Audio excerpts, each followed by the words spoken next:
क्या तुमने भी कभी ये महसूस किया है? जैसे जैसे उम्र बढ़ रही है, जिंदगी का असली स्वाद कहीं खोता जा रहा है।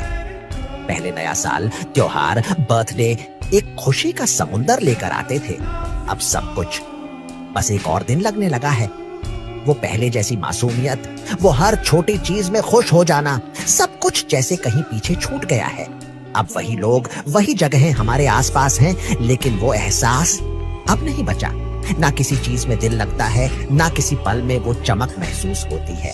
शायद हम बड़े नहीं हुए, बस थोड़ा थक गए हैं।